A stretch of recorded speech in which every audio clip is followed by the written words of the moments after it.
Breaking news చూస్తున్నాం. దాడులు సందర్భంగా అంటే ఈ దాడులు జరగడం వల్ల ఇరాన్ తీవ్ర నష్టం వాటిల్లింది అని చెప్పి ఇప్పటికే ఇరాన్ ప్రభుత్వం అయితే బయటకు చెప్పడం కూడా జరుగుతుంది. ఈ నేపథ్యంలోని అటు అమెరికా ఇజ్రాయెల్ దాడుల్లోని టెహరాన్కి తీవ్ర నష్టం జరిగిందని కూడా చెప్తోంది. ఎక్కడికక్కడ కూలిన భవనాలు అలాగే అవి ఏ విధంగా శిథిలాల్లాగా మారాయో కూడా మనం చూడొచ్చు. అయితే దుమ్ము ధూళితో దారుణ పరిస్థితులు నెలకొన్నట్టు కూడా ఇప్పటికే ఈ దాడికి సంబంధించి మనం చూస్తూ ఉన్నాము.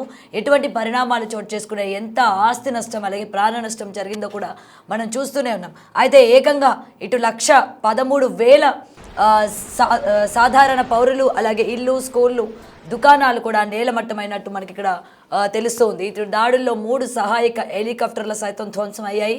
ఇరాన్లో జరిగిన నష్టంపై ఇప్పటికే ఫోటోలతో సహా అన్ని కూడా బయట పెట్టడం జరిగింది.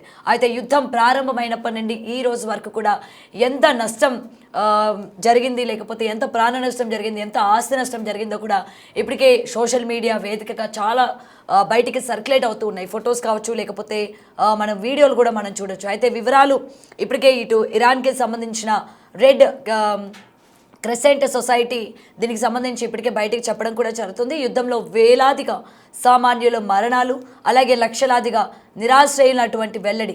అయితే ఇప్పటికే అమెరికా ఇజ్రాయెల్ సివిలియన్సే దీనికి టార్గెట్గా చేసుకొని దాడులకు పాల్పడుతోందని ఇరాన్ ఆరోపిస్తున్న సిచ్యువేషన్ కూడా చూస్తున్నాం. అయితే యుద్ధంలో తీవ్ర నష్టం జరిగిందని ఇది పునరావస్థకు కొన్ని సంవత్సరాలు పట్టొచ్చని కూడా ఇప్పటికే ఒక అంచనా వేస్తూ ఉన్నారు. ఎందుకంటే జరిగిన నష్టం అలాంటిది. మనం ఇప్పటికే చూస్తున్నాం. యుద్ధం జరిగిన అంటే స్టార్ట్ అయిన రోజు నుంచి ఈ రోజు వరకు మొత్తం భవనాలు కావచ్చు ఏ విధంగా శిథిల రూపానికి రావడం, మొత్తం భవనాలు కూలిపోవడం, స్కూళ్ళు కూలిపోవడం, వేలాది మంది ప్రజలు కూడా ఏ విధంగా చనిపోయారో మనం చూస్తున్నాం. మరి అయితే ఇది మొత్తం కూడా మళ్ళీ ఆర్థికంగా అలాగే మళ్ళీ పుంజుకోవడానికి మరింత సమయం పడుతుంది అని చెప్పి కూడా ఇప్పటికే ఇరాన్ ప్రభుత్వం బయటికి చెప్పడం కూడా జరుగుతుంది. అయితే దీనికి సంబంధించి పూర్తి అప్డేట్స్ అందజేయడానికి మా ప్రతినిధి శివ ఫోన్లో ఉన్నారు. రైట్ శివ, అయితే ఇప్పటికే మనం చూస్తున్నాం ఇరాన్కి సంబంధించి ఎటువంటి ప్రాణ అలాగే ఆస్తి నష్టం చోటు చేసుకుందో మనం చూస్తున్నాము. అయితే ఇది మళ్ళీ దీని నుంచి తేరుకోవడానికి మరింత సమయం పట్టేటట్టు కూడా ఇప్పటికే ఇరాన్ ప్రభుత్వం అయితే బయటకు చెప్పడం జరిగింది. మరి దీనికి సంబంధించి పూర్తి అప్డేట్స్ ఏంటి శివ? నెల రోజులకు పైగా కొనసాగుతున్న ఈ యుద్ధం వల్ల ఇరాన్ శవాల దిబ్బగా మారింది. ఇరాన్ అయితే అమెరికా ఇజ్రాయెల్ ఇద్దరు కూడా సంయుక్తంగా దాడులు చేస్తోంది. ఇందులో భాగంగా టెహరాన్ లో తీవ్ర నష్టం అనేది జరిగింది. ఎక్కడికెక్కడ కూలిన భవనాలు ఇరాన్ లో దర్శనమిస్తూ ఉన్నాయి. దుమ్ము ధూళితో దారుణమైన పరిస్థితులు కనిపిస్తూ ఉన్నాయి. ఏకంగా 1,13,000 సాధారణ పౌరుల ఇళ్లు స్కూళ్లు దుకాణాలు అన్ని కూడా నేలమట్టమయ్యాయి. దీంట్లో ఈ దాడుల్లో సహాయక చర్యల్లో పాల్గొన్న ఇరాన్ కు సంబంధించిన 3 హెలికాప్టర్లు కూడా పూర్తిగా ధ్వంసమయ్యాయి. ఇక ఇరాన్ లో జరిగిన నష్టంపై ఫోటోలతో సహా వివరాలను ఇరాన్ రెడ్ క్రాస్ సొసైటీ విడుదల చేసింది. ఈ ఫోటోలన్నీ కూడా ఇప్పుడు సోషల్ మీడియాలో వైరల్ గా మారాయి. యుద్ధంతో వేలాదిగా సామాన్యులు మరణాలు కూడా సంభవించాయి. అయితే లక్షలాది మంది నిరాశ్రయులు అయినట్టుగా కూడా రెడ్ క్రాస్ సొసైటీ వెల్లడించింది. ఇక అమెరికా ఇజ్రాయెల్ సివిలియన్లనే టార్గెట్ గా చేసుకుని దాడులకు పాల్పడుతున్నట్టు కూడా అమెరికా ఇజ్రాయెల్ పైన ఆరోపణలు చేస్తుంది. అయితే ప్రధానంగా మొదటి నుంచి కూడా ఇరాన్ పైన దాడులు చేస్తున్న నేపథ్యంలో ఆర్థికంగా చాలా వరకు నష్టపోయింది.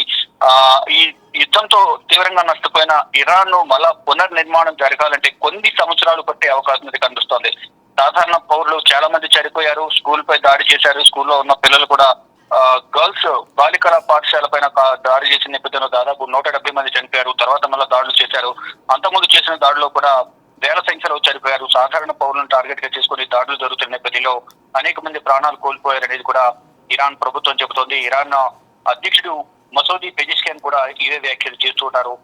అంటే ఒక ఆధిపత్యంలో భాగంగానే ఈ దాడులు చేస్తున్నారనేది ఇరాన్ అంటుంటే, ఇరాన్ తమ దగ్గరున్న అణుబాంబులు తయారీకి సంబంధించి వాటిని తయారు చేస్తే కనుక దుర్వినియోగం చేసే అవకాశం ఉంటుంది. దానికి వ్యతిరేకంగా ఉగ్రవాదానికి వ్యతిరేకంగా మేము దాడులు చేస్తున్నాం అనేది కూడా మాకు వ్యక్తిగత స్వార్థం లేదు అనేది ఇజ్రాయెల్ ప్రధానమంత్రి బెంజమిన్ నెతన్యాహు చెప్తున్నారు. ఆయనకు సపోర్ట్ గా ఇటు డొనాల్డ్ ట్రంప్ అమెరికా అధ్యక్షుడు డొనాల్డ్ ట్రంప్ కూడా ఇజ్రాయెల్ కు మద్దతుగా దాడులు చేస్తున్న పరిస్థితి కనిపిస్తోంది. అంటే దాదాపు గత నెల అంటే ఫిబ్రవరి 28న యుద్ధం మొదలైంది.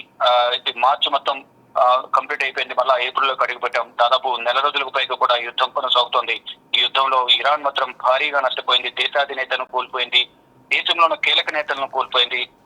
యుద్ధానికి సంబంధించి వ్యూహాలు సిద్ధం చేసే హెడ్స్ ఎవరైతుంటారో చీఫ్ కూడా కోల్పోయిన పరిస్థితి కనిపిస్తోంది. అంటే యుద్ధం అనేది త్వరలోనే ముగియబోతుంది అనేది కూడా ఇజ్రాయెల్ అలాగే అమెరికా చెప్తున్నాయి. ఇరాన్ దగ్గర ఎటువంటి ఆయుధాలు లేవు, వైమానిక స్థావరాలు లేవు, విమానాలు లేవు, క్షిపణులు లేవు, మిసైల్స్ లేవు, అసలు సైనిక వ్యవస్థ సరిగా లేదు. వారు మాతో యుద్ధం చేసి ఎక్కడ గెలవగలుగుతుంది అనేది కూడా ఎద్దేవా చేసిన పరిస్థితి కనిపిస్తుంది ఇజ్రాయెల్, అమెరికా. కానీ ఇప్పుడు ఇంకా అయినప్పటికీ మేము దాడులు అనేది కొనసాగిస్తామంటూ కూడా ఇరాన్ చెబుతుంది. అంటే ఇండైరెక్ట్ గా రష్యా అలాగే చైనా సహకరిస్తున్నాయి ఇరాన్ కు అనేది కూడా తెలుస్తోంది. దాంతో పాటు మరికొన్ని చిన్న చిన్న దేశాలని కూడా యెమెన్ సంబంధించిన హౌతీలు కానీ, హెజ్బుల్లా కానీ, ఇతర దేశస్తులు, పక్కనున్న దేశస్తులందరూ కూడా ఇరాన్ కు యుద్ధంలో సహకరిస్తూ ఉన్నారు.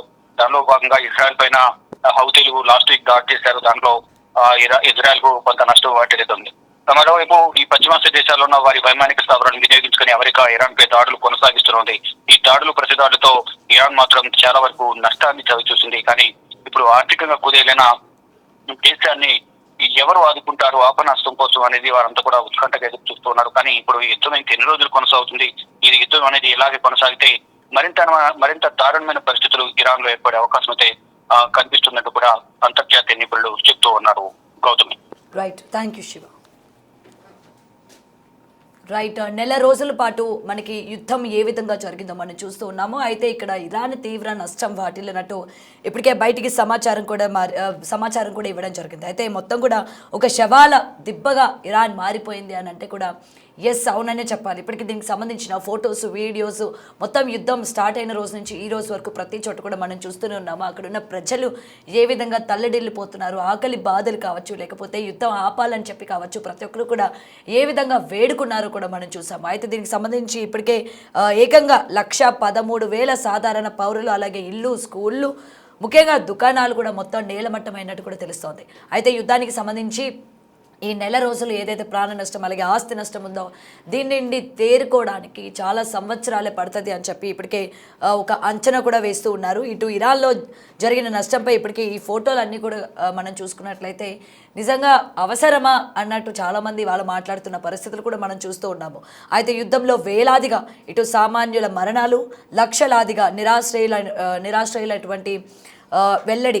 ఇప్పటికే ఇటు అమెరికా, ఇజ్రాయెల్ సివిలియన్స్నే కాకుండా టార్గెట్గా చేసుకొని దాడులకు పాల్పడుతోందని కూడా ఇరాన్ మరోపక్క ఆరోపిస్తున్న పరిస్థితి కూడా కనిపిస్తోంది. మరోపక్క ఈ నష్టాన్ని ఏ విధంగా మళ్ళీ క్లియర్ చేసుకోవాలి, ఏ విధంగా ఇటు ఆర్థికంగా కావచ్చు, లేకపోతే టెక్నికల్గా కావచ్చు, మళ్ళీ ఏ విధంగా మళ్ళీ పుంజుకోవాలి, మళ్ళీ ఎలా బయటపడాలి అన్నట్టు కూడా ఒక అంచనాకి రాలేకపోతున్నాం అన్నట్టు కూడా మనకి క్లియర్గా చూస్తున్నాం. ఎందుకంటే ఫోటోలు కనుక చూస్తున్నట్లయితే ఏ విధంగా అంటే ఎంత ఘోరంగా డ్యామేజ్ అయ్యాయో ప్రతి ఒక్కటి మనం చూస్తూ ఉన్నాం కదా. పిల్లల దగ్గర నుండి స్కూళ్ళు, కాలేజీలు, లేకపోతే ఇల్లు, కుటుంబాలు, ఇలా ఒకటి కాదు చాలా వరకు మొత్తం అంతా కూడా నేలమట్టం అయిపోయిన పరిస్థితులు మనం చూస్తూ ఉన్నాం. ముఖ్యంగా ఈ వార్లోని అలాగే పిల్లలు కూడా ఎంతోమంది ప్రాణాలను కోల్పోయారు. ఒక్కసారిగా 170 మంది బాలికలు స్కూల్ పైన దాడి జరగగానే వాళ్ళందరూ శవాలు చూడగానే ఒక్కసారిగా కడుపు తరుక్కుపోయింది. ఇంతమంది పిల్లలు ఒక్కసారిగా చనిపోవడం అన్నది మొత్తం కూడా ఎంత సంచలనంగా మారిందో మనం చూస్తూ ఉన్నాం.